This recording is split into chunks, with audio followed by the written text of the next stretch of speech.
কি গো মা, তোমার অবস্থা কেমন? পড়ালেখা কেমন চলছে তোমার? তেমন একটা ভালো নয় কাকু। সেই যে আপনি পড়িয়েছিলেন, তারপর আর পড়ালেখা হয়ে ওঠেনি আমার। চেষ্টা করেছিলাম, কিন্তু টাকার জন্য কিচ্ছু করতে পারলাম না। তাই বলে তুমি পড়ালেখা ছেড়ে দেবে? তুমি তো একবার আমার কাছেও বলতে পারতে, আমি তোমাকে সাহায্য করতে পারতাম। অন্যের সাহায্য নিয়ে আর কতদিন চলবো কাকু? তাছাড়া মায়ের শরীরটাও যে ভালো নয়, আমি যে কিছুই সামলাতে পারছি না। এখন যদি পড়ালেখা না করো তাহলে সামনে সামলাবে কিভাবে? সামনে তো তোমার মাথায় আরো বেশি দায়িত্ব থাকবে। পড়ালেখা করে যদি শিক্ষিত হতে পারতে তাহলে না হয় দু পয়সা উপার্জন করবার উপায় ছিল। এখন আর সেসব কথা ভেবে কি হবে কাকু? ওসব কথা বাদ দিন, আপনার কথা বলুন। আপনার দিনকাল কেমন চলছে?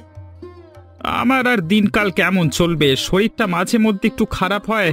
আমার তো আর পরিবার পরিজন নেই, তাই একাই সবকিছু সামাল দিতে হয়। আপনারও তো আমার মতোই অবস্থা। আপনারও পরিবার পরিজন নেই, আর আমার মা থেকেও নেই, সারা দিন অসুস্থ। শুনুন শুনুন প্রিয় গ্রামবাসীরা, আপনাদেরকে ভালোবেসে আমাদের গিন্নিমা একটি গরিব ভোজের আয়োজন করছেন। আপনারা সবাই আমন্ত্রিত। সবাই তাদের পরিবার পরিজন নিয়ে সঠিক সময়ে গিন্নিমার ভোজের আয়োজনে চলে আসবেন।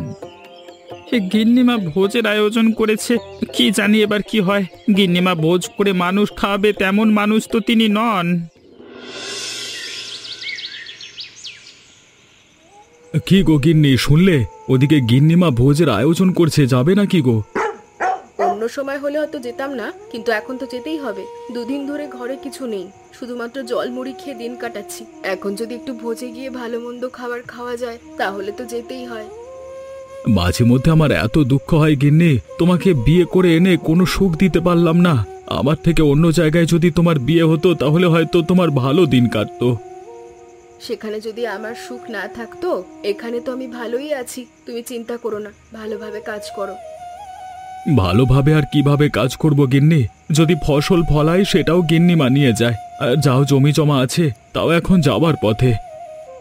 জানি না আমাদের এই দুঃখ কবে শেষ হবে। উপরওয়ালা যে কবে মুখ তুলে চাইবেন, এই দুঃখ আর আমার সহ্য হয় না। জমিতে কাজবাজ করে আমাদের সংসার তাও ভালো চলতো, কিন্তু গিন্নিমার কারণে আমাদের সংসারে কখনোই কোনো উন্নতি হয় না। শুধুমাত্র আমাদের কথা কেন বলছো? গ্রামের অন্যান্য কৃষকদেরও তো একই অবস্থা। আসলে আমাদের পুরো গ্রামটাই ধ্বংসের মুখে পড়েছে। দেখি কবে এই অন্যায়ের অবসান ঘটে। আগে কালকে ভোজে যাই, তারপর গিয়ে দেখি। গিন্নিমা তো এমনি এমনি ভোজের আয়োজন করার কথা নয়। আবার মনে হচ্ছে এর পেছনে কোনো কারণ আছে। দেখি কাল কি হয়। শোন চেতন, কালকে যে ভোজের আয়োজন করা হয়েছে তাতে কত কি চাল ডাল লাগবে সেগুলোর হিসেব করেছিস? তা তো হিসেব করেছি গিন্নিমা, কিন্তু গ্রামে যত মানুষ আছে তাতে আপনার অনেক খরচ হয়ে যাবে। খরচ যেন কম হয় সেদিকটা একটু খেয়াল রাখিস। প্রয়োজনে গ্রাম থেকে অল্প টাকায় পচা শাকসবজি চাল ডাল কিনে আন, তাহলে খরচ কম হবে। সারা গ্রামের মানুষকে পচা খাবার খাওয়াবেন? তারা তো আর জানতে পারবে না। তাছাড়া আমি ভোজের আয়োজন করিয়েছি, ভোজে আমি কি খাওয়াবো সেটা আমার ব্যাপার। এতগুলো মানুষকে খাইয়ে আমার লাভটা কি শুনি? তাহলে হঠাৎ করে ভোজের আয়োজন কেন করলেন?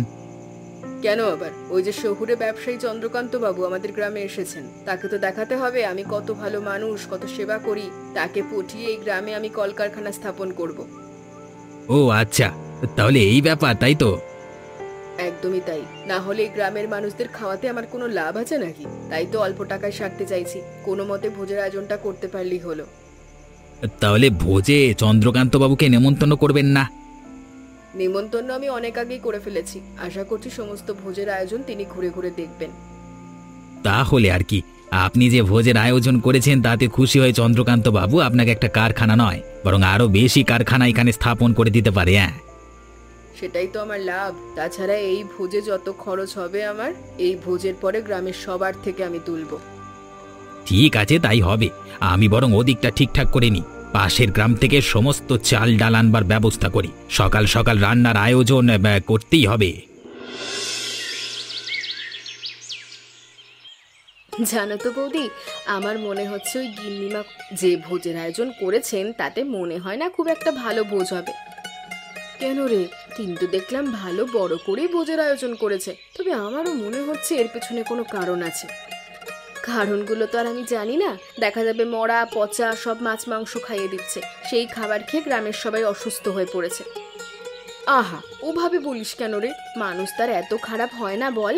ভোজের আয়োজন করেছে ঠিক আছে, তাই বলে মরা পচা মাছ মাংস মানুষকে খাওয়াবে এমনটা তো হয় না। তুমি বলছো এই কথা? তুমি তো ভালোভাবেই জানো তোমাদের সাথে গিন্নিমা কি কি করে, তবু এই কথা বলছো তুমি? তোমরা না আসলেই অন্ধ। শোন, গরিব হলে একটু একটু অন্ধ হতে হয়, সবকিছু চোখে পড়লে হয় না। ঘরে দুদিন ধরে খাবার নেই, কিছু তো খাবার পেটে দেব। শোনো বৌদি, তোমরা জন্মগত গরিব না, তোমরা হলে স্বভাবগত গরিব। তোমরা গ্রামের সব কৃষকরা যদি গিন্নিমার বিরুদ্ধে রুখে দাঁড়াও, তাহলে তোমরা কখনোই আর গরিব থাকবে না। সেই সাহস তো আর সবাই নেই রে, সবাই ওই গিন্নিমার পায়ের কাছে পড়ে থাকবে। জানিস তো গিন্নিমার কত ক্ষমতা। মাঝে মধ্যে মনে হয় না তোমরা কোনো মেয়ে মানুষই নও। ওই গিন্নিমা নিজে মেয়ে হয়ে সমস্ত গ্রামে অত্যাচার চালিয়ে যাচ্ছে, আর আমরা সেটা মুখ বুজে সহ্য করছি। কত তফাৎ আছে বুঝলে? কি আর করার, আমাদের তো আর কোনো উপায় নেই। দেখা যাবে আমরা রুখে দাঁড়িয়েছি, অন্য কৃষকেরা গিন্নিমার পক্ষে চলে গেছে, তখন আবার আমাদেরই বিপদ। তুমি দেখো বৌদি, একদিন এই অন্যায় শেষ হবেই, আমি তোমায় কথা দিচ্ছি। আমি অবশ্যই কিছু চেষ্টা করব, আমি বেশি দিন এই অন্যায় সহ্য করব না। বাহ, আপনি তো দেখছি ভালোই ভোজের আয়োজন করেছেন। আমি বড়ই সন্তুষ্ট হলাম। গ্রামের সব মানুষ কত তৃপ্তি সহকারে খাবার খাচ্ছে। এ আর এমন কি, আপনি তো আজকের দিনে দেখেছেন আমি এমন প্রায় সব সময় ভোজের আয়োজন করে থাকি। কি আর করব বলুন, আমার এত টাকা পয়সা কার জন্যই বা রাখবো? তার চেয়ে বরং গরিব মানুষগুলো খেয়ে আমার জন্য প্রার্থনা করুক। আপনার এই এত সুন্দর গ্রাম সম্ভবত আপনার কারণেই সুন্দর হয়েছে। আপনি এই গ্রামটাকে সুন্দরভাবে আঁকলে রাখেন, গরিব দুঃখীদের পাশে দাঁড়ান। আমার তো পরিবারের কেউই নেই আত্মীয় পরিজন বলতে, এসব গরিব দুঃখী লোকজনই আমার আপন। এদের পাশে না দাঁড়ালে কাদের পাশে দাঁড়াবো? সত্যি সবাই যদি আপনার মতো করে একটু ভাবতো, তাহলে পৃথিবীটা হয়তো আরো সুন্দর হয়ে যেত। আমি ভাবছি আপনার হাতে আমার একটা কাজ দেব। যদি দিতে চান তাহলে তো খুব ভালো হয়। আমার জন্য না হোক, গরিব দুঃখীদের জন্য দিতে পারেন, তাহলে হয়তো ওদের একটু সাহায্য হবে। আমিও সেটাই ভাবছি, যদি আপনার হাতে কাজ তুলে দেওয়া যায় তাহলে গরিব দুঃখীরা নিশ্চিন্তে সাহায্য পাবে, এটুকু ভরসা আমার হয়েছে। এইটুকু ভরসা আমার ওপরে আপনি করতেই পারেন। তাছাড়া আপনি তো এখানে সচরাচর আসবেন, দেখবেন আমি কিভাবে গরিব দুঃখীদের সাহায্য করি। বেশ, তাহলে কয়েকদিন পরেই আমি সমস্ত কারখানার ব্যবস্থা করে দিচ্ছি। আমি আপনার হাতে সমস্ত দায়িত্ব দিতে চাই। আপনি কোনো চিন্তা করবেন না, এই গ্রামের সকল মানুষকে নিয়ে আমি আমার দায়িত্ব যথাযথভাবে পালন করব। দেখলে তো, আমি তোমাকে আগেই বলেছিলাম গিন্নিমার এই ভোজের পেছনে নিশ্চয়ই কোনো কারণ আছে। ভোজ শেষ না হতে হতে আমাদের উপর অত্যাচার করা শুরু করে দিয়েছে। গিন্নি, আমাদের কতটুকু জমি বা ছিল? সমস্ত জমিগুলো এবার কেড়ে নিয়েছে। বলল ভোজ খেয়েছি, অথচ জমি দেব না কেন? আমরা কি জমির বদলে ভোজ খেয়েছি বলো? আমি যদি জানতাম এমন কিছু হবে, তাহলে আমি কখনো ভোজের কথা মাথাতেও আনতাম না, সারাদিন না খেয়ে থাকতাম। ও অন্যদের থেকে তো টাকা নিয়েছে, আমরা তো টাকা দিতে পারিনি, সেই কারণে আমাদের জমি জমা সব নিয়ে গেল। আমার শেষ সম্বলটুকু নিয়ে গেল গো। কেঁদে আর কি লাভ হবে? যা হওয়ার তো হয়ে গেছে। আমি তখনই বলেছিলাম এই ভোজের পেছনে কোনো কারণ থাকবে, কিন্তু এত বড় কারণ থাকবে সেটা বুঝতে পারিনি। আমার তো মনে হয় আরো বড় কোনো কারণ আছে। কবে যে এই অন্যায় অত্যাচার বন্ধ হবে কে জানে। এ গ্রামে আর থাকা যাবে না দেখছি। টাকা পয়সাও নেই যে অন্য গ্রামে গিয়ে বসবাস করব। শোনো, অন্য গ্রামে গিয়ে বসবাস করাই ভালো। ভিটে মাটি যতটুকু আছে ততটুকু বিক্রি করে অন্য গ্রামে চলে যাই চলো। এই গ্রামে থাকলে ওটুকুও জুটবে না, পরে ভিক্ষে করে খেতে হবে। এই গ্রামে জন্ম নিয়েছি, বড় হয়েছি, এখন এই বয়সে অন্য গ্রামে যেতে ইচ্ছে করে বলো? আর তাছাড়া ওই গিন্নিমার কারণে অন্য গ্রামে আমি যাব কেন? গ্রামের সবাই কি এই অন্যায় অত্যাচার দেখতে পাচ্ছে না? সবাই মিলে রুখে দাঁড়ালেই তো পারে। কে দাঁড়াবে বলো? তুমি আর আমি দাঁড়াবো। দেখবে শেষকালে কেউ আমাদের পাশে থাকবে না, তখন ওই গিন্নিমা আমাদের ওপর আরো অত্যাচার করবে। হে ওপরওয়ালা, তুমি একবার আমাদের দিকে একটু মুখ তুলে তাকাও।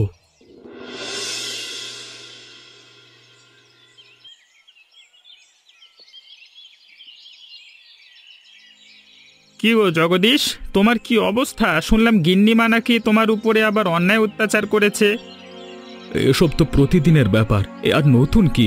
আমরা তো গরিব মানুষ, আমাদের এসব সহ্য করে যেতেই হবে। আচ্ছা, তোমরা এত কিছু সহ্য করো কিভাবে বলো তো? তোমরা তো মানুষ, তোমরা তো কোনো পশু নও, তবু তোমরা প্রতিবাদ কেন করছো না? আমরা প্রতিবাদ করব কিভাবে? আমাদের তো সেই সৎ সাহস নেই। তাছাড়া আমাদের কথা কেই বা শুনবে? গ্রামের সবাই যদি একত্র হতে পারতো তবেই একটা কাজ হতো। তুমি চিন্তা করো না, আমরা তো আছি, আমরা তোমার পাশে দাঁড়াবো। এবার যেভাবেই হোক গিন্নিমার অত্যাচার বন্ধ করতেই হবে। সেটা সম্ভবত আর কখনোই সম্ভব নয়। আমার জায়গা জমি সবকিছুই আমি হারিয়ে ফেলেছি। এখন শুধু আমার এই ঘরটুকি বাকি আছে। দেখবেন আগামীকাল হয়তো এসে এটুকু কেড়ে নিয়ে যাবে। সেটা হতে আর দেব না। আমি ভেবেছিলাম ভালো হয়ে গেছে, গরিবদের ভোজন করাচ্ছে, কিন্তু সেই ভোজের পেছনে এত বড় কারণ থাকবে সেটা বুঝতে পারিনি। আমার মনে হচ্ছে আরো বড় কোনো কারণ থাকতে পারে। আমি জানি না এসব কিছুই। আমি জানি শুধু আমার দিনকাল খুব খারাপ কাটছে। আমার চাষের জায়গা জমি সবকিছু কেড়ে নিয়েছে, আমি নিঃস্ব হয়ে গেছি। যাক, এতটা কষ্ট পেও না। যদি পারি আমরা সবাই মিলে তোমার জায়গা জমি সব কিছু ফিরিয়ে দেব, আবার আগের সেই সুদিন ফিরে আসবে। যদি সেটা হয় তাহলে আমি ওপরওয়ালার প্রতি কৃতজ্ঞ থাকব। না হলে আমার সংসারটা যে ভেসে যাবে। বউকে নিয়ে আমি কোথায় যাব? আমি দেখছি কি করা যায়।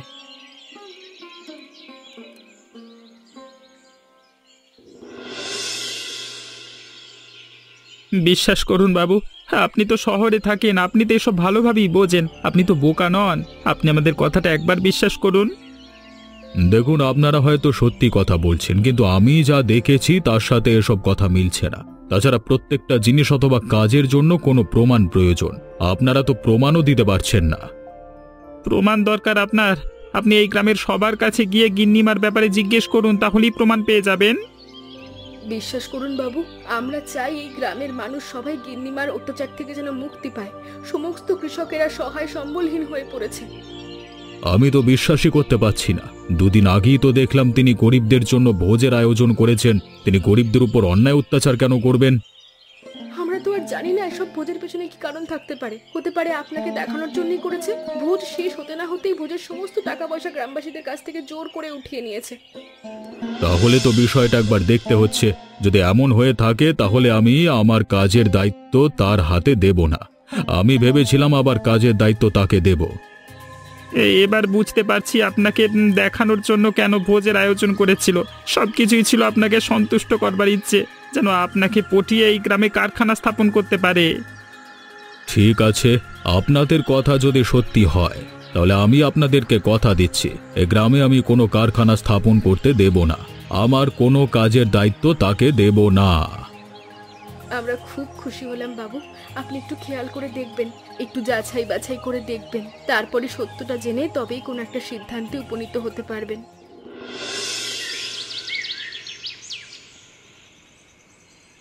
আপনি এটা ঠিক কাজ করলেন না গিন্নিমা। আমি আপনার বিশ্বস্ত সহকারী। আপনার এমন কোনো অন্যায় কাজ নেই যা আমি করে দিই না। তারপরেও আপনি আমার জমি কেড়ে নিলেন কিভাবে? দেখ, রাগ করিস না। কেড়ে নেওয়ার পেছনে অবশ্যই কারণ আছে। তোর জমি না কাটলে গ্রামের সবার তো সেদিকে সন্দেহ হবে। তাহলে এবার আমার জমি আমাকে ফিরিয়ে দিন। যে জমি আমি নিয়েছি সেই জমি আবার তুই ফেরত পাবি কিভাবে? সেসব জমি তো আমারই হয়ে গেল। তুই তো আমার কাছে কাজ করছিস, টাকা পয়সা পাচ্ছিস, আবার কি প্রয়োজন তোর? আমার জমি আমার কি প্রয়োজন লাগবে সেটা তো আমি আপনাকে বলবো না। আর সেই কৈফিয়ত আপনাকেই বা দেব কেন? আমি আপনার সমস্ত অন্যায় কাজে সাহায্য সহযোগিতা করেছি, অথচ আপনি আগেই আমাকে ছুরি মারলেন। গ্রামের সর্বপ্রথম আপনি আমার জায়গা নিয়েছেন। দেখ, এসব কথা বলার এখন সময় নয়। এখন আমাদের অনেক কাজ সামলাতে হবে। তুই ঠিকঠাক ভাবে কাজ কর, তাহলে দেখবি অনেক টাকা পয়সা পেয়েছিস। আমার কোনো টাকা পয়সার প্রয়োজন নেই। আমি আপনার সাথে আর কাজ করতে রাজি না। আপনি একজন বিশ্বাসঘাতক। যে আপনাকে এত সাহায্য করেছে আপনি তার সাথে বিশ্বাসঘাতকতা করলেন। যদি কাজ করতে না চাস তাহলে চলে যা। ভাত ছড়ালে কাকের অভাব হয় না। হ্যাঁ হ্যাঁ, অবশ্যই যাব। আমি আর আপনার সব কুকীর্তির কথা আমি গ্রামে ফাঁস করে দেব। আপনি কারখানা স্থাপনের কথা বলছেন না? এবার দেখুন আপনি কিভাবে সেখান থেকে ঢুকে যান। আর আমি কারখানা স্থাপন করতে দেব না। তুই আটকাবি আমাকে? ঠিক আছে, দেখি তুই আমায় কি করে আটকাতে পারিস। জানো তো দাদা, এবার ওই গিন্নিমা বুঝবে মজা। এতটা বছর গ্রামের সবার উপর অন্যায় অত্যাচার করেছিল, এবার আমি নিশ্চিত তিনি নিজে সহায় সম্বলহীন হয়ে পড়বেন। তুই এসব কথা বলছিস? আবার কোনো মতলব মারছিস না তো? তুই তো সবসময় গিন্নিমার পক্ষেই থাকতিস। তুই তো তার বিশ্বস্ত সহচর। আর বলো না দাদা, আমি তার বিশ্বস্ত সহকারী ছিলাম, কিন্তু এখন আর নেই। আমি আমি আর তার কাছে এখন কাজ করি না। ওই মহিলা একজন ঠকবাজ মহিলা। তা তো আমরা আগে থেকেই জানি। দেখলে না কিভাবে তোমাদের ভোজ করিয়ে সে ভোজ আবার গলায় পা দিয়ে মুখ থেকে বের করে নিল। এবার ওই চন্দ্রকান্ত বাবুকে সব বলে দেব আমি। আমার কাছে সব কুকীর্তির প্রমাণ আছে। কি জানি বাবা, ওসবের মধ্যে আমি নেই। আমার তো যা হারানোর সব হারিয়েই গেছে। আরে তুমি চিন্তা করো না, ওই মহিলাকে আমি এবার এই গ্রাম থেকে বের করব। ও মহিলা আমার জমিও কেড়ে নিয়েছে, ওই সমস্ত জমি আমার সবাইকে ফেরত দেব। আমি সব কিছু জানি। তাহলে তো ভালোই হলো। এখন আমরা ওই মহিলার পায়ে পড়ে থাকি, আর তখন ওই মহিলা আমাদের পায়ে পড়ে থাকবে। ব্যাপারটা চোখে ভাসতেই কেমন যেন খুশি খুশি লাগছে রে। তুমি এটা একদম ভেবেই রেখো, এবং কিভাবে কি করবে সেটাও আগে ঠিক করে রাখো, কারণ এই ঘটনা অবশ্যই ঘটবে, আমি কথা দিচ্ছি। বেশ, যদি তুই এটা করতে পারিস, আমরা পুরো গ্রাম সবাই মিলে তোকে 1 হাঁড়ি মিষ্টি খাওয়াবো। না না, 1 হাঁড়ি নয়, একদম মিষ্টির পুকুরের মধ্যে তোকে ডুবিয়ে রাখবো। ঠিক আছে, তাহলে তাই হবে। আর চিন্তা করবার কোনো কারণ নেই, সময় এসেছে সবকিছু বদলে ফেলবার।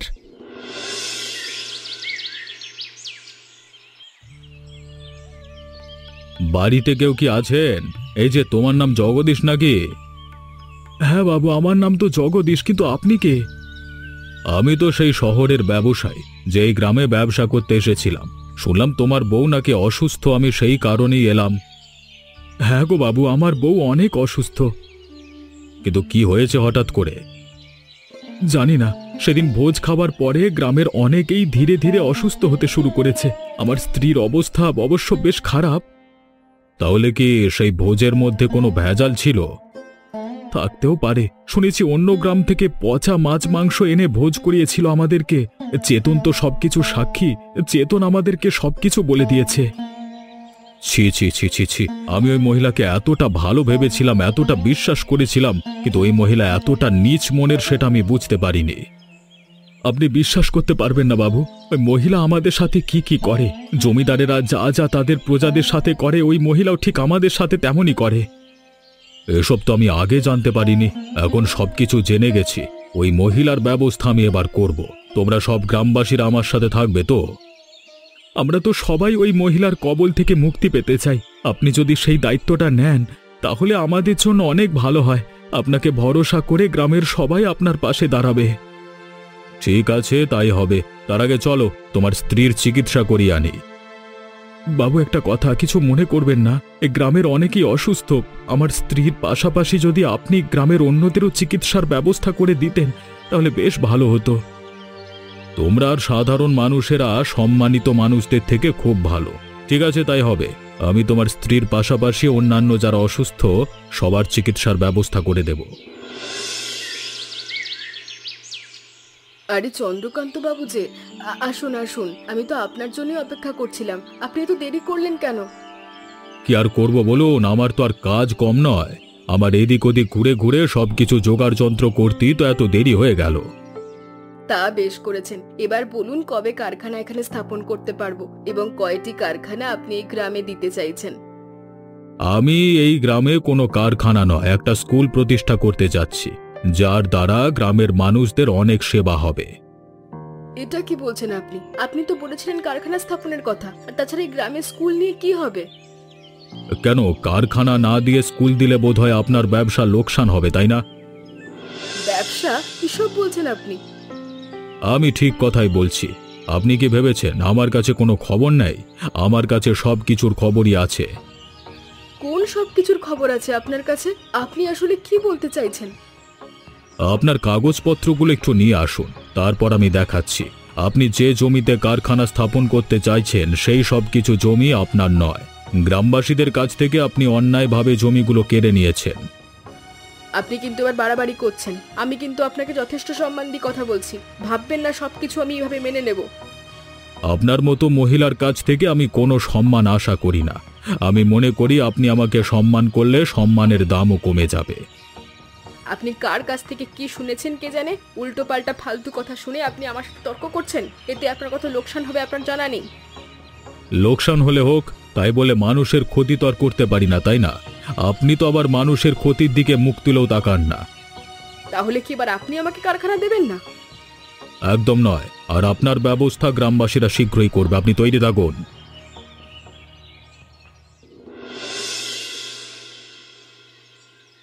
গিন্নিমা, আপনি কোথায়? বেরিয়ে আসুন, আপনার সাথে আমাদের কথা আছে। এই মহিলাকে এত সম্মান জানানোর কি আছে আমি বুঝি না, এখনো তোমরা গিন্নিমা বলে সম্বোধন করছো। এই বজ্জাত মহিলা কোথায়, আপনি বেরিয়ে আসুন। কি হলোটা কি? তোমরা সবাই আমার বাড়ির ভেতরে কেন ভিড় করছো? আর চেতন, সাহস তো দিন দিন বেড়েই চলেছে। সাহসের কি দেখেছেন আপনি? আপনাকে বলেছিলাম না আমি আপনাকে গ্রাম থেকে বের করেই ছাড়বো। আজকে সেই দিন চলেই এলো। হ্যাঁ, সেই দিন চলে এলো মানে? আমাকে তোরা গ্রাম থেকে বের করে দিবি নাকি? এটা আমার গ্রাম, এই গ্রামে আমার যতটুকু জমি জমা আছে তোদের তার একটুও নেই। ওই সমস্ত জমি জমা আমাদের সবার, আমরা আমাদের জমি জমা ফিরিয়ে নিতে এসেছি। আমাদেরকে ফিরিয়ে দিয়ে আপনি এই গ্রাম ছেড়ে চলে যান। আমি কোথাও যেতে পারবো না। আপনি ভালোই ভালোই এখান থেকে চলে যান, গ্রামের সবাই কিন্তু আপনার উপর ক্ষেপে আছে। যদি আরও ক্ষেপে যায় তাহলে আপনার প্রাণ বাঁচতে পারবে না। তোমরা আমাকে ভয় দেখাচ্ছ? তোমরা জানো আমি কে? তোমরা যারা আমার বিরুদ্ধে প্রতিবাদ করছো তাদের একটাকেও আমি জ্যান্ত রাখবো না। তাহলে একবার আসুন, আমাদের এখানে নেমে আসুন না, দেখি কি কাকে মেরে ফেলে আর কি জ্যান্ত থাকে। আমার অনেক দিনের ইচ্ছা আপনাকে জুতো পেটা করার, আজকে সেই দিনের ইচ্ছে পূরণ করবো আমি। আপনি যাবেন নাকি আমরা আপনাকে তাড়া করব? এই চলো সবাই, ভালো কথা শোনবার মানুষ উনি নন। মাস্টার মশাই, আপনার স্কুল কিন্তু আমি তৈরি করে দিলাম, এবার এই গ্রামের সবাইকে শিক্ষিত করবার দায়িত্ব কিন্তু আপনার। একদম একদম, আমি হলাম শিক্ষক মানুষ, মানুষদের শিক্ষিত করাই তো আমার কাজ, এটাই তো আমার পেশা। এছাড়া আমি আর করবোটা কি বলুন তো? শুনুন, যত মানুষ অর্থাভাবে পড়ালেখা করতে পারে না, আপনি নিজ দায়িত্বে সবাইকে পড়ালেখা করাবেন। এর সমস্ত খরচ আমি নিজে বহন করব। এখান থেকে পড়বার পর আরও যদি পড়ার প্রয়োজন হয় এবং শহরে যাওয়ার প্রয়োজন হয়, সেটাও আপনি আমাকে জানাবেন। এটাই তো চাই আমি। আমার কত ছাত্রছাত্রীরা অকালে ঝরে পড়ে গেছে টাকার অভাবে, পড়ালেখা করতে পারিনি, তাকে দেখেছেন? হ্যাঁ, ওই মেয়েটা দারুণ বুদ্ধিমতী, কিন্তু টাকার অভাবে পড়ালেখা করতে পারিনি। এবার থেকে আর কোনো চিন্তা নেই, সবাইকে আমি পড়ালেখা করাবো। আর এই গ্রামের উন্নতির জন্য যত কিছুর প্রয়োজন হয় আপনারা আমাকে জানাবেন। আমার টাকা পয়সার অভাব নেই, আমি সেবা করলেই খুশি হই। আপনি আমাদের গ্রামটাকে বাঁচালেন বাবু, আপনি ওই বিনোদিনীর হাত থেকে আমাদের বাঁচালেন, আবার শিক্ষিত হওয়ার সুযোগ দিলেন। আমি চাই মানুষ আমাকে মনে রাখুক, আমার ভালো কাজের সাহায্য মনে রাখুক। এই গ্রামবাসীরা আপনাকে কোনোদিন ভুলবে না, সবাই আপনাকে মনে রাখবে এবং সারা জীবন আপনার জন্য প্রার্থনা করে যাবে। ঠিক আছে, আপনি আপনার দায়িত্ব ঠিকঠাকভাবে পালন করুন। এত কাহিনীর পর এবার আরো একটি ভোজের আয়োজন করা হলো। অবশ্য এই ভোজে সবাই পেট ভরে খেতে পারবে, আর কোনো ভয় নাই যে ভোজের পরে আমাদের ক্ষতি হবে। যাক বাবা, এবার আমি মন মতো ভোজ করতে পারবো। আগেরবার কত কষ্টই না পেয়েছিলাম আমি।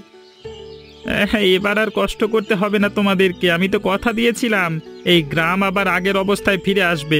যদিও সবকিছুই সম্ভব হয়েছে চন্দ্রকান্ত বাবুর কারণে। আপনারাও কম দায়িত্ব পালন করেননি। আপনি আর অঞ্জলি মিলে গ্রামের সবাইকে বুঝিয়েছেন, আমাদেরকে মুখ খুলে বলবার সাহস জুগিয়েছেন। তোমরা মাঝে মধ্যেই না হয় এমন ভোজের আয়োজন করো সবাই। আমি শহর থেকে এসে তোমাদের সাথে ভোজের অংশগ্রহণ করব, চিন্তা নেই, তোমাদের ভোজে আমি নিজেও ভাগ দেব। আপনি আমাদের গ্রামের জন্য যা যা করেছেন তাতে আর ভাগ দিতে হবে না বাবু। আমাদের উচিত এখন আপনাকে আমাদের মাথায় তুলে বসিয়ে রাখা। এবার আমাদের গ্রামটা একদম আদর্শ গ্রাম হলো। ওই ডাইনি কুটনি মহিলার হাত থেকে আমরা সবাই রক্ষা পেয়েছি। না জানি এখন কোথায় গিয়ে মরে পড়ে আছে কে জানে। এই ডাইনি বজ্জাত মহিলা পড়ে থাকুক, আমি এটাই চাই, বিশ্বাসঘাতক কোথাকার। এমনই মজার মজার গল্প দেখতে আমাদের চ্যানেলকে সাবস্ক্রাইব করতে ভুলবেন না।